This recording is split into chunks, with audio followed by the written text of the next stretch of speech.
Hello, this is Reverend Don Lewis coming to you from the beautiful metaverse, and more specifically from beautiful Danville, Illinois, homeland of the Corellian tradition. And this is Midday with Reverend Don. Welcome. And as you know, if you follow Midday with Reverend Don, you can type your questions or comments on whatever platform you're watching on, and they will show up here in my chat room. And the chat room is on the screen since I have no guests today and we can share the chat room together. Yesterday, our guest was Chris Copeland, joining us from the Netherlands, and we talked about a lot of different things yesterday, and the time went by very quickly. One of the things we talked about were New Year's customs, and that was kind of an interesting conversation, I thought. Today, I'm going to talk about the idea of animated oracles, and what do I mean by that? You know, recently we did the Black Moon ceremony here on this platform, and it was presented in an unusual animated format. And hello to Janet Gann in the chat room. It's good to see you, Janet. And that included animation of oracles from three particular ancestors. And hello to Nikki Dodd in the chat room. It's good to see you, Nikki.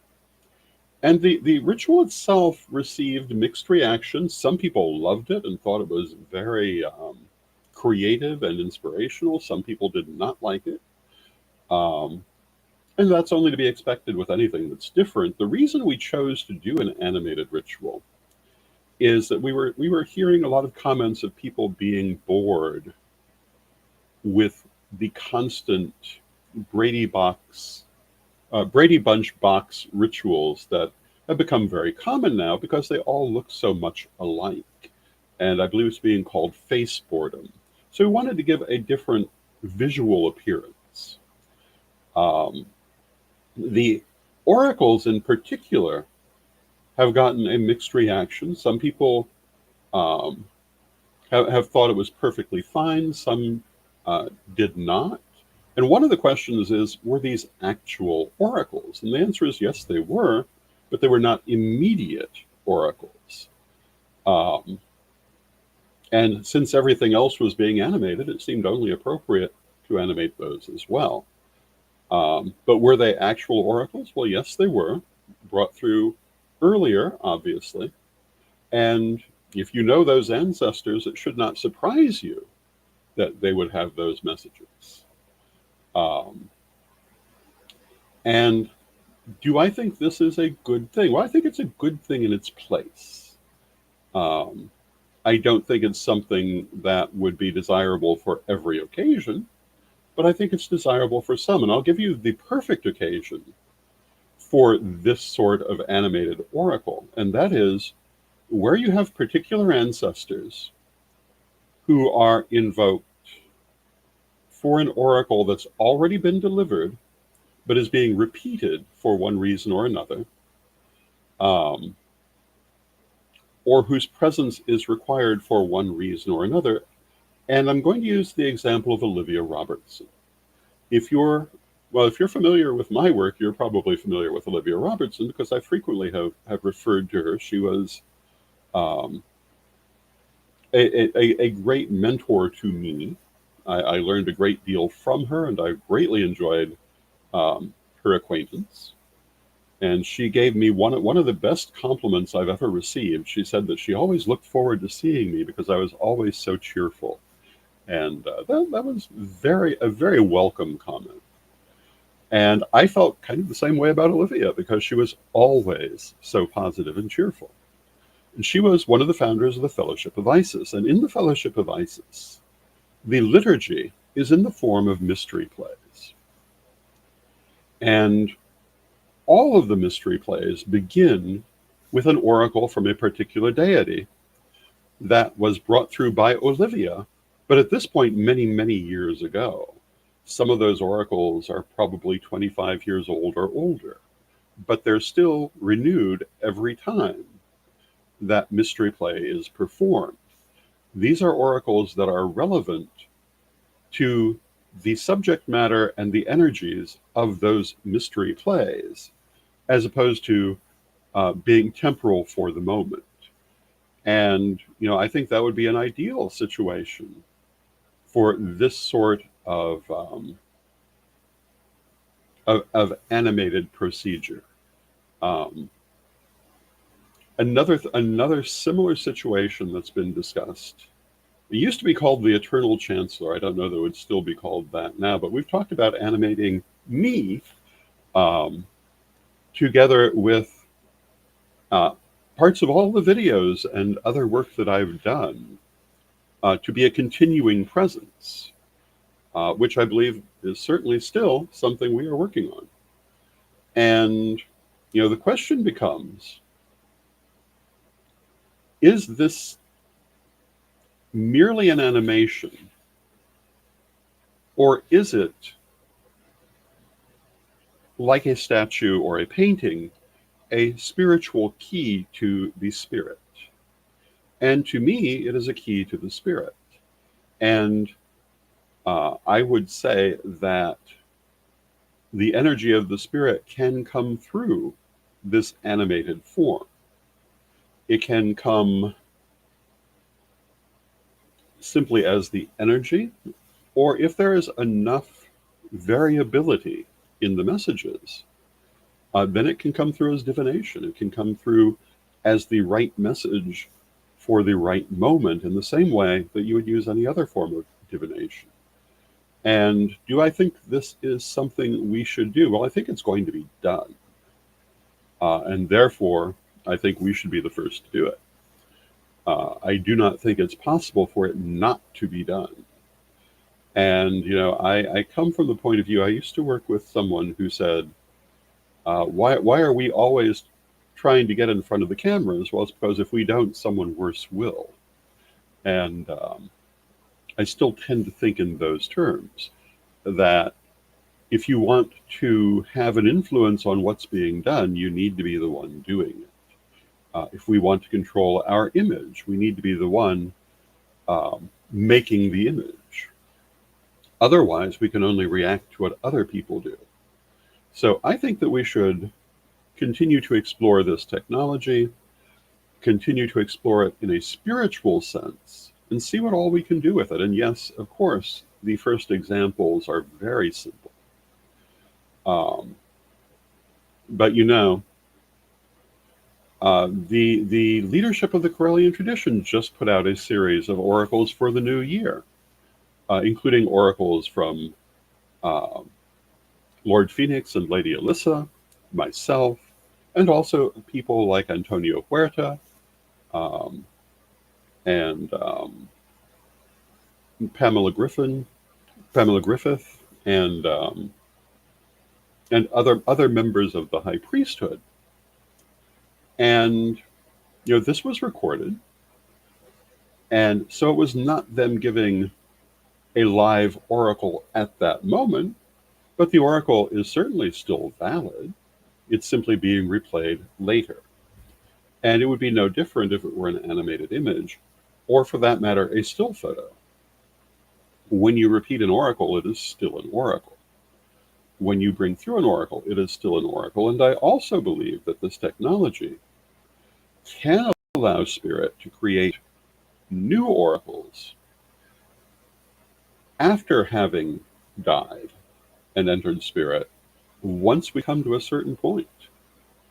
And like I say, I think at first that will be through the use of randomization to allow many different messages. And I believe that, yes, the right message will be the one that comes forward, just as with tarot cards and every other form of divination. And hello to Witch School, the official page, which I'm not sure necessarily who's using that today, but whoever you are, welcome. And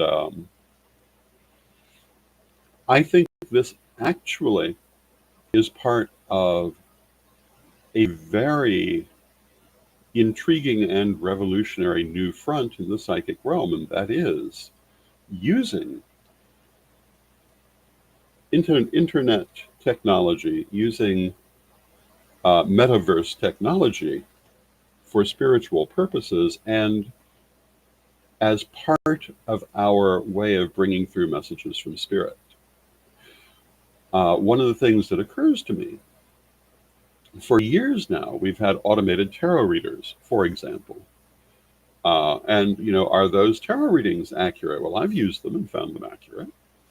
I think part of it depends on whether you're willing to establish that bond with them in the same way that you do with a real reader. And I will grant you that they are limited by the skill with which they were created. But do they work and are they legitimate? Yes. And I think that we're going to see this expanding, and that when I talk about expanding spiritual practice and spiritual knowledge, I think this is one of the ways in which the next generation is really going to be working on this. And, I remember years ago, 30 years ago, more or less, when I was working at J&M Psychic Fairs, we had an automatic writer. And if you're familiar with automatic writing, this is where a person receives spiritual messages that they write without thinking about it. They just let their hand move and the message writes itself out. There's also a method of doing that using a planchette with a mounted pencil, and a couple of variations. But this person used a computer, and they just let their fingers type as the message came through. And I remember being a little shocked by that at first, and then realizing, well, of course that would work. Why wouldn't it work? It's just another way of doing what we already do. And, that's true with this kind of embodiment of an oracle as well. And it's true, I think, in the future with systems to generate them. I think that we can create an electronic device to allow spirit to speak to us through that means, as well as through our biological means. And I think that's exciting. I think that is not something for us to fear. And is it something that we should take with a grain of salt? Well, we should take it all with a grain of salt. And if you're familiar with my writings, you'll know that I always advise taking everything with a grain of salt, because even the best psychic can have a bad day. Even the best divination system can occasionally be wrong. You always need to use common sense, and you always will. You can have been doing this for your entire life and still occasionally get a message that just is not right, either because you were too close to it, or you were not up to it that day, or who knows what. But you always have to keep your common sense at hand. And that will certainly be true with this form, but that doesn't mean it's not a legitimate form. And I think that we are going to see in the next 30 years all sorts of new electronic forms of spirit communication and divination that I think will be very revolutionary in many ways, and yet at the same time are only carrying forward what we already do. And I put this under that heading that I so often speak to, of remaining elastic in our thinking, being willing to grow and change. And as we go forward, we'll see many changes. We'll see much growth. We cannot help but do that. And some of us will always be resistant to change. That's part of human nature too, just as change itself is part of human nature. Being resistant to it sometimes is also. But overall, we need to be open. And, I was talking the other day about, and I think it was just yesterday, the level of change that different generations saw. I think I was talking about the mangle in my mother's basement, and how in my grandmother's day, that was the height of washing technology. You take your wet clothes and you thread them through the mangle and you turn it by hand, and it was a huge improvement over the washing board, which had been the height of technology before that. And before that, it was the rocks on the riverbed. And today we have washing machines. And aren't we glad we have them?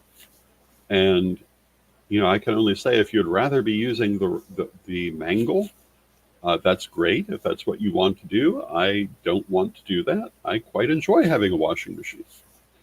And I enjoy the ease of being able um, to do laundry without major physical activity. And yeah, there are a lot of laundry people who lost their livelihood with the coming of electric washing machines, um, but I'm still glad we've got them. And that there are certainly still professional laundries out there for those who wish to use that. And I think that this is how technology pretty much always develops. Certain people will be displaced, but not all of them. And it really is a matter of one, what people want for themselves, and those who wish to stay with that old technology can usually find a way to do so, just on a reduced scale. There are still people who make books by hand. There are still people who do manuscript illumination. It just has not been the major way in which books were recreated for many hundreds of years now. And this is, I think, all for the good, if sometimes hard to adjust to. And again, we're at a time when I think we're going to see a lot of change in how certain aspects of metaphysics are practiced. And we'll see the same thing. Certain things will become less common as other things become common. It doesn't mean they'll disappear. And it doesn't mean they weren't good. It means there are other choices. And I think we must always maintain our ability to adapt to that. I am hoping that we will always have people who are mediums or channels or whatever you want to call it, or oracles, who bring through messages from spirit in a biological way, as I have done throughout my life and many others do as well. And hello to Mystic Order of the Sacred Circle. It's good to see you. Um, but I also am hoping, while I'm yet alive, to see us be able to use electronic mediums to bring through communication with spirit. We know that spiritual energy can affect electronic devices. Anyone who's done a lot of energy work will have experienced this. Um, so it should not be a big jump to realize that this can be used for communication. We just have to find the best ways to do it. And so when you ask me, are those animated oracles actual oracles? My answer right now is yes. They're oracles that were brought through and then presented as animation. But in future, they may be able to be brought through instantly uh, if we can find a way for spirit to use that technology. And once we have done that, the veil between our worlds will be very, very thin. Now, that will be a really big adjustment. Um, but I don't think we're far off from it. And all my life I have been taught that we are in the mental plane, edging into the astral plane. And we're currently in the cusp. And hello to Unique One. Unique One says, I short out watches. And, a lot of energy workers do. Another thing you see are electronics that will turn themselves on or off around energy workers.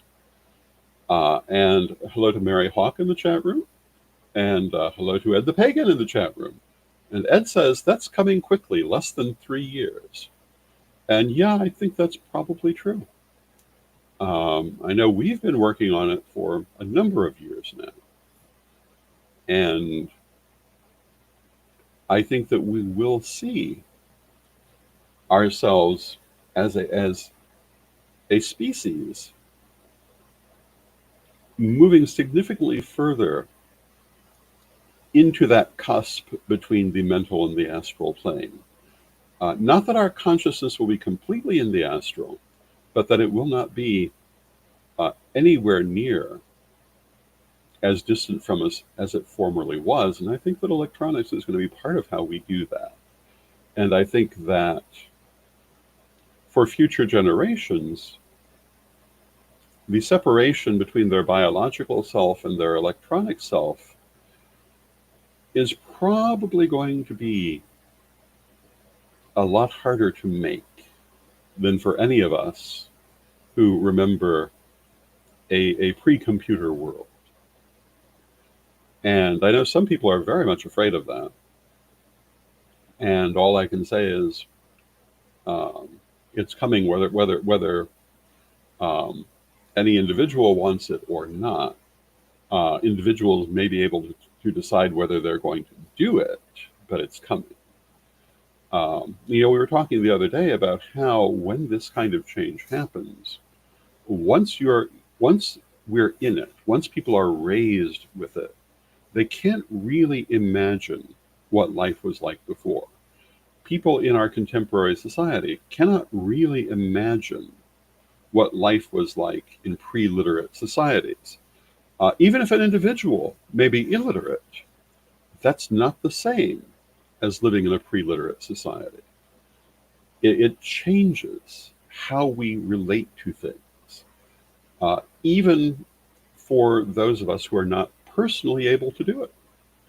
I've occasionally pointed out that my father did not become literate in the English language until he was in his 40s.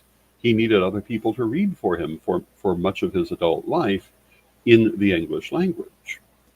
Not necessarily in certain other languages, but in English. And this is because he had, I believe, dyslexia. Um, and Ed says, "Can you remember life before cell phones?" And I would say that anyone who's maybe 20 years old could not imagine life before cell phones. And I've often heard from parents how their children can't seem to encapsulate that.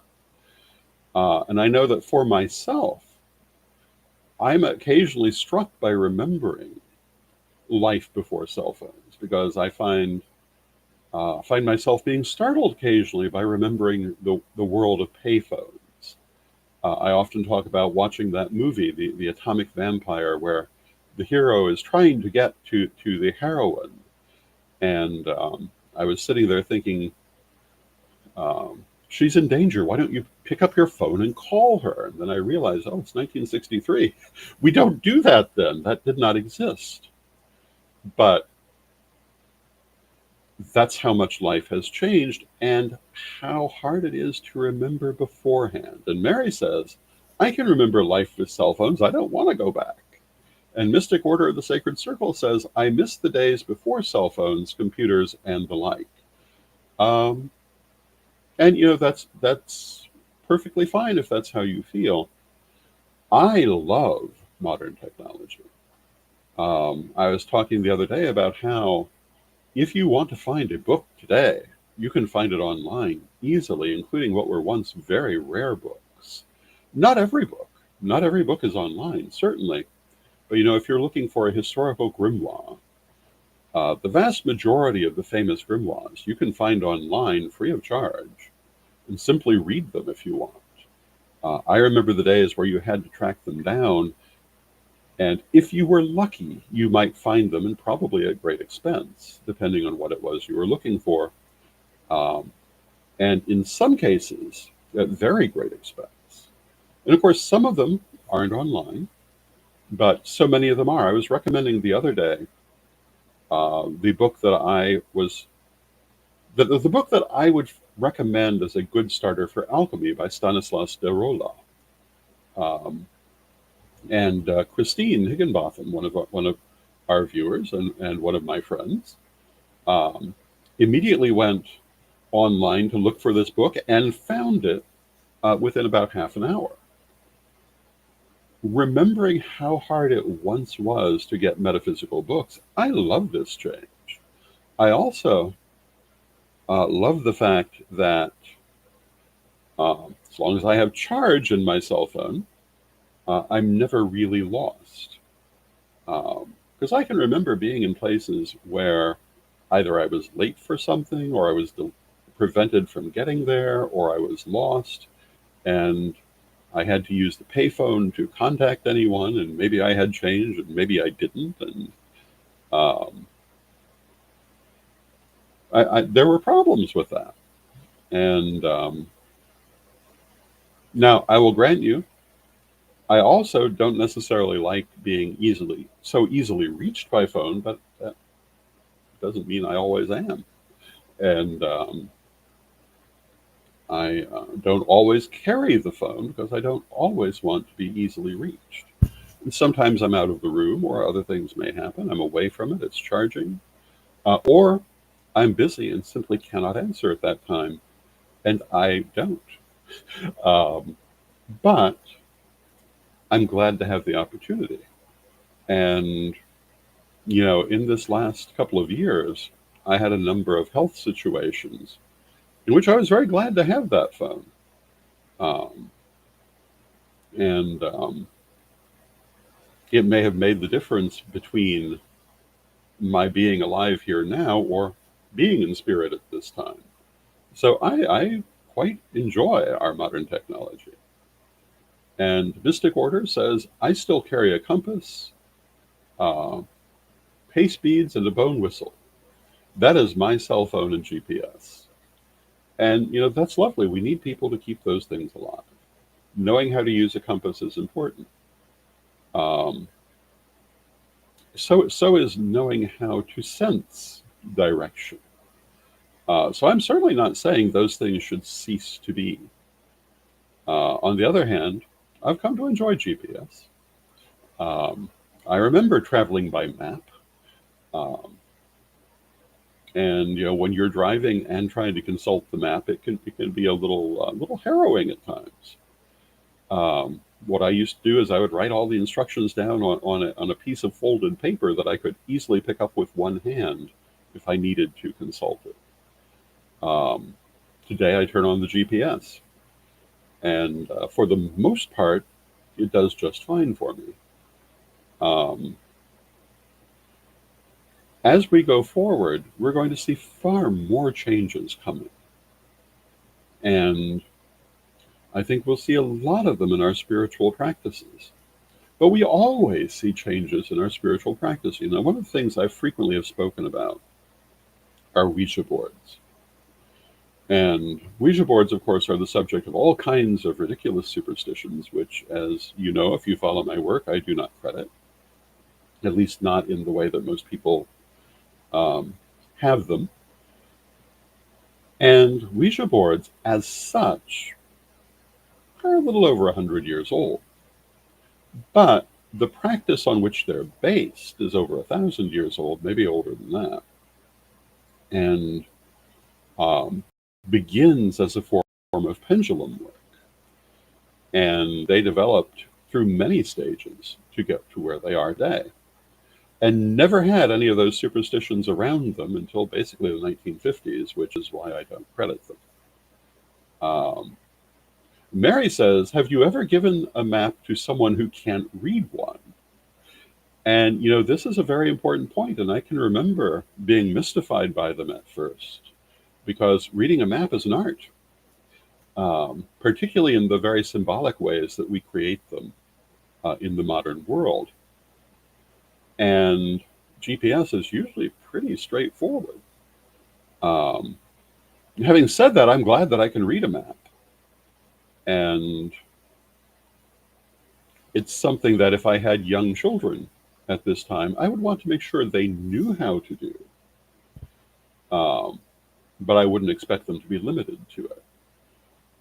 And I think that is the way that so many of these things should be approached. I think it's good to know. Well, let's look at mathematics. I remember when pocket calculators were the big controversy of the day. And everybody thought this was going to make everyone not know how to do mathematics anymore, and educators wanted to ban them and so forth. And today everybody has one, because they're obviously practical. But does that mean you shouldn't learn how to do mathematics without one? Of course not. It's very good to know how to do that. But on the other hand, when you're in the moment, if you've got a calculator, use it. Um, Usually, if I need to do a piece of math, I will call up the calculator, even though I learned how to do math before there was such a thing as a personal calculator. I won't say before there were calculators, because there have been calculators for a while, long before they became personal. Same with computers. When I was a child, there were plenty of computers. They were just the size of rooms, and people didn't have individual ones. But I'm very glad to have a computer in front of me. I'm glad to be able to make this broadcast so simply. And I think that it would be very hard to go back to life without these things. Now, is it possible? Of course it's possible. I lived there half my life. And did I notice not having these things in those days? Well, not really. I remember thinking, oh, one day when we have this Star Trek style technology in 300 years, it'll be great. And in fact, we've gotten there much, much faster, and that's wonderful. Um, and yes, I do remember what it was like, um, to not have many of these things. But generally speaking, I think that we're always wise to adapt whatever is the most practical way of doing anything for our ordinary experiences. I can sew using a machine. I don't do it very often. Hello to Black Crystal in the chat room. But I also know how to sew by hand. My mother taught me when I was a child. And as a general rule, if I need to sew something, I'm probably going to sew it by hand. And it's probably going to be something small, because I'm not all that big on sewing. But if you watched the investiture of the new first priesthood of Corellian tradition, and you noticed the regalia that was worn by the first officers of the tradition, I made that, um, as I had made the regalia for many earlier ceremonies.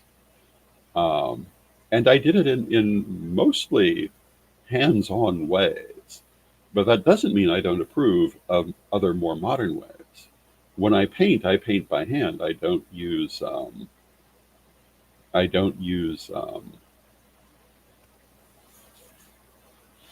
oh, what is the word for it?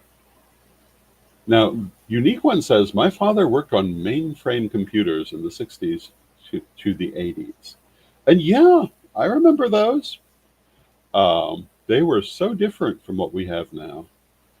I remember and knew many people who worked with computers in the days they were run by punch cards. And that was a valuable skill in its day. And good to know now for certain purposes. Um, but yeah, we've come so much past that. And as I was saying, when I paint by hand. I don't use stencils. But does that mean I think stencils are bad, or that I would not use them? No. It means I would use them for certain purposes, perhaps. One of the things I might use a stencil for is if I was trying to create a particular design on a piece of fabric and wanted to have a uniformity to it. Um, but on the other hand, if it was not a uniform design, I would probably paint it by hand. And in this way, I think that traditional skills and modern equivalents are things that can be used side by side and are all good. And going back to that message that I so often give, and we are wrapping up because we're past our half hour, but I'm going to hit this nail one more time. We are always learning. We've never completed our journey of learning, and learning is always good. Finding new ways to do things is always good, and it doesn't mean the old ways were bad, and it doesn't mean we should stop them. it means that we also have new equivalents that can be useful for their purposes too. And so that's my message for you today. Adopt what is practical and useful to you. And if it's a change from what you've done in the past, there's nothing wrong with that and no reason that you can't do both. So I hope you've enjoyed this program. I'm going to take a word or a message for going to take a moment for a word from our sponsors because we love our sponsors. And here we go.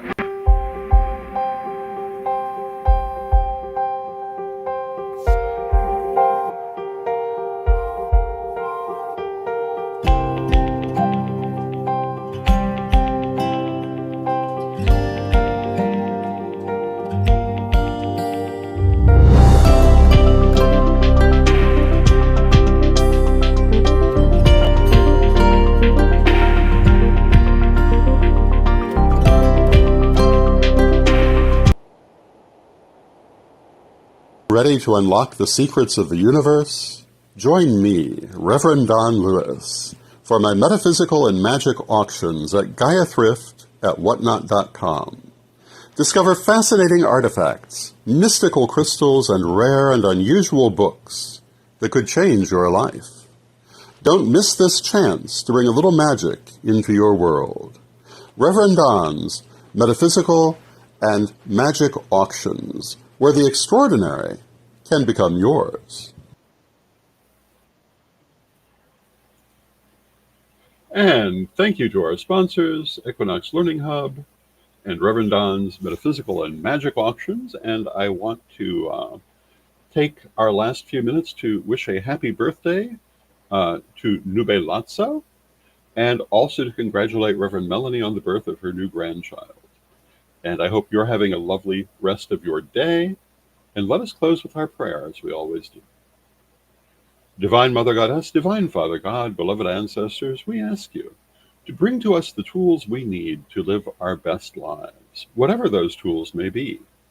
Help us to embrace time-honored techniques and cutting-edge techniques at the same time, to grow in as many directions as we can and have the highest harvest of the riches of life that is possible to us. Beloved Mother Goddess, beloved Father God, beloved ancestors, we thank you with great love, and knowing you are always with us from respect, we thank you for your presence, and may you be blessed now and always. May you be blessed now and always, and I'll see you again tomorrow.